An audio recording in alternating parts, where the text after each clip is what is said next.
सुगस ये वाला वीकेंड ना कोचिन शिपयार्ड के इन्वेस्टर्स के लिए काफी बड़ा बीता होगा। रीजन ये है कि कंपनी ने अपने क्वार्टर वन के रिजल्ट्स दिए और रिजल्ट्स बहुत बुरे थे या फिर एक एवरेज रिजल्ट थे। आप लोगों ने ये देखा होगा कि कंपनी का नंबर जो है ईयर ऑन ईयर बेसिस पर ड्रॉप किया है, कंपनी ने नेगेटिव नंबर दिए हैं ईयर ऑन ईयर बेसिस पर। ये चीज आपने देखी होगी, लेकिन जो रिक्वायर्ड ग्रोथ होता है उसके कंपैरिजन पर कंपनी का रिजल्ट कैसा रहा, इसको समझना एक अलग चीज आपको बताता है कंपनी का परफॉर्मेंस एक्चुअली में कैसा है।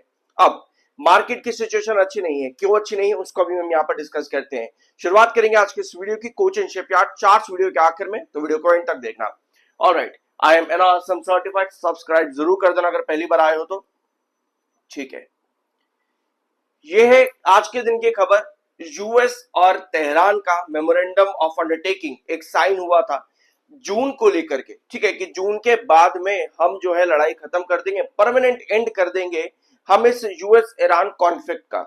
ये एक मेमोरेंडम ऑफ अंडरटेकिंग साइन किया गया था यूएस और ईरान के बीच में, या फिर यूएस और तेहरान के बीच में आप कह सकते हो।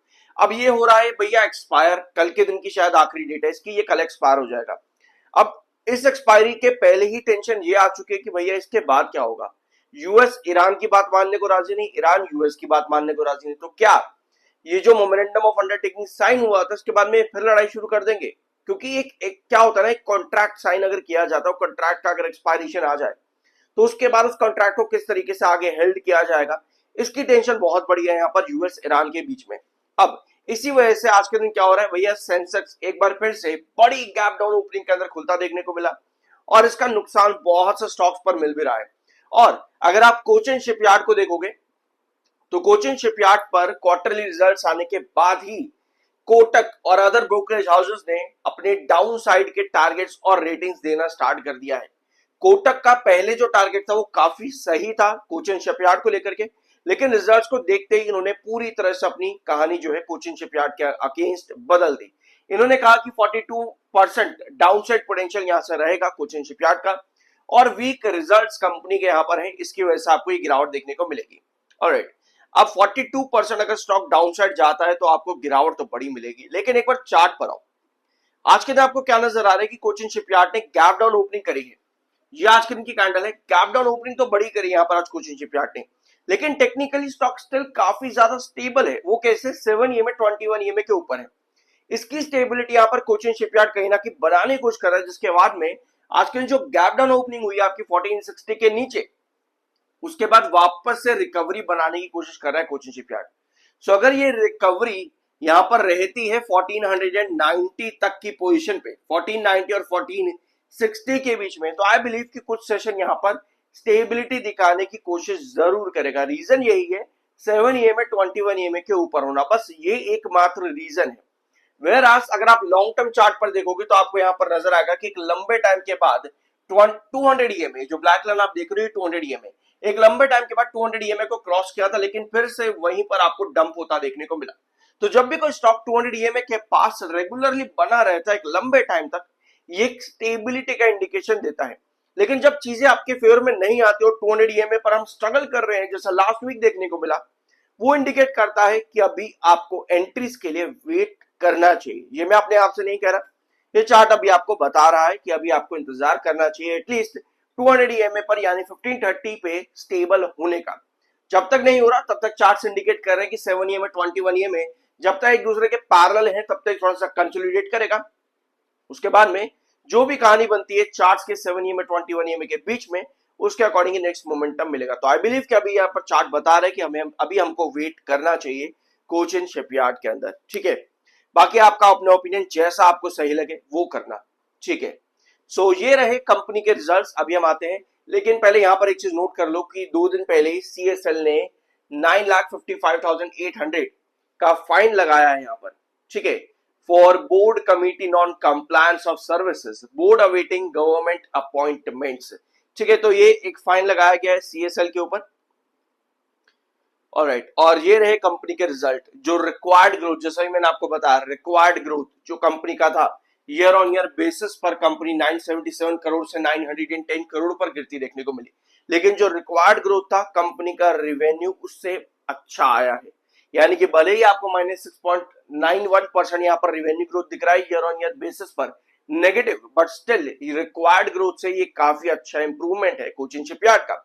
इसी वजह से जो गिरावट है वो थोड़ी सी रिकवरी में आपको वापस बनती देखने को मिल रही है। अदरवाइज शायद हमको कोचिन शिपयार्ड आज 5 से 10% के बीच ड्रॉप करता देखने को मिलता। अभी हम फिलहाल अभी हम सब 2% की गिरावट पर है, राइट। अब नेक्स्ट पॉइंट आता है आपके मार्जिन। ओपीएम मार्जिन कंपनी का 1% गिरा है, यानी कि कॉन्ट्रैक्ट हुआ है, और ईयर ऑन ईयर बेसिस पर कंपनी का ओपीएम मार्जिन अराउंड 7% पर ड्रॉप आया है, ठीक है। नेक्स्ट पॉइंट आपका आता है कंपनी के प्रॉफिट्स। तो प्रॉफिट्स कंपनी के 136 करोड़ के हैं, और यहां per year on year basis -28% का ग्रोथ है, यानी ईयर ऑन ईयर बेसिस पर कंपनी का जो प्रॉफिट है वो -28% ड्रॉप किया है। अब ये रिजल्ट कैसे मिक्स अगर आप यहां पर हो रहे हो तो मैं आपको बता दूं, पहला ग्रोथ रिवेन्यू का कंपनी का रिक्वायर्ड ग्रोथ से इंप्रूव हुआ है, भले ही माइनस है year on year basis, but still required growth उससे भी ज्यादा बुरा था, तो वहां पर इंप्रूवमेंट है। प्रॉफिट ग्रोथ कंपनी का जो रिक्वायर्ड था उसके नीचे आया है, तो वो साइन आपका नेगेटिव में जाता है, यानी एक जगह इंप्रूवमेंट और एक जगह कंपनी वापस से डाउन गई है। नेक्स्ट आपका आता है मार्जिन। मार्जिन में ऑफ कोर्स आपका डिक्लाइन है, तो आई बिलीव कि ये रिजल्ट इतने ज्यादा बुरे नहीं है। कुछ कंपनी ने इंप्रूवमेंट दिखाई है और कुछ कंपनी थोड़ा सा डाउनफॉल के अंदर गई है, ठीक है। अब ये हो जाए थोड़ा सा मिक्स्ड ओपिनियन यहां पर। अब जब मिक्स्ड ओपिनियंस आते हैं तो मार्केट एक्सपर्ट्स और ब्रोकरेज हाउसेस की तरफ नजर ज्यादा जाती है, जहां पर कोटक इंस्टीट्यूशनल इक्विटीज ने कहा है कि सेल कर देना चाहिए भैया अब कोचिन शिपयार्ड, क्योंकि यहां से 42% डाउन साइड जाएगा, और टारगेट इन्होंने दे दिया है 860 रुपीज का, जो कि प्रीवियस वीक के लास्ट सेशन की क्लोजिंग 1492 से 42% डाउन साइड इंडिकेट करता है। अब ये चीजें यहाँ पर मार्केट एक्सपर्ट्स और ब्रोकरेज हाउस की तरफ से है, लेकिन आपके ओपिनियन कभी भी इन ब्रोकरेज हाउसेज या किसी भी मार्केट एक्सपर्ट्स के अकॉर्डिंग नहीं होने चाहिए।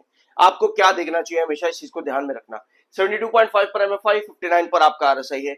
आपको हमेशा पता है किसी भी कंपनी पर, कोई भी ब्रोकरेज हाउस, या पर कुछ भी आप दुनिया भर में देख रहे हो ना, सोशल मीडिया पर भी कुछ भी देख रहे हो, आपको हमेशा कुछ चीजों पर ध्यान देना है। सबसे पहला, कंपनी का नाम कोचिन शिपयार्ड है, ठीक है।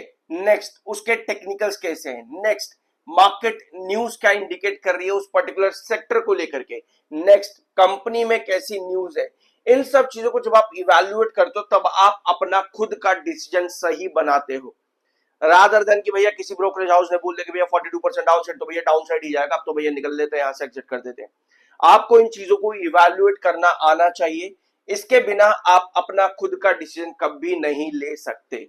जब तक इन चीजों को इवैल्यूएट नहीं करोगे तब तक इसी तरह से पैनिक, भैया अच्छा गिर जाएगा यहाँ से चलो बेच देते हैं, अच्छा यहाँ से बढ़ेगा चलो खरीद लेते हैं, इस तरह के सिचुएशन के बीच में आप फंसते रहोगे।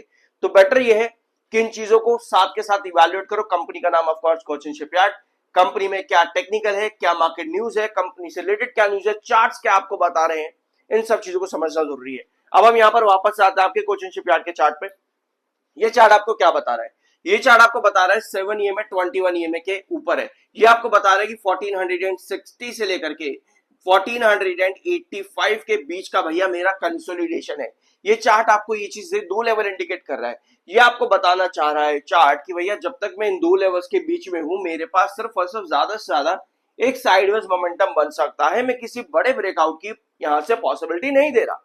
ये दो लेवल्स ये चार्ट्स में अभी आपको यहाँ पर इंडिकेट कर रहे हैं, क्योंकि कोई भी अगर आपको मेरे से ब्रेकआउट चाहिए ना, ये चार्ट बता रहा है आपको, अगर आपको कोई भी मेरे से ब्रेकआउट चाहिए तो भैया पहले आप ये देखो कि कितना स्ट्रॉन्ग इन दो लेवल्स के बीच में रहता है, उसके बाद में आपका 200 ईएमए के ऊपर कितना ये स्टेबल रहेगा, तब मैं इंडिकेट करूंगा कि यहां से मैं ब्रेकआउट दे सकता हूं।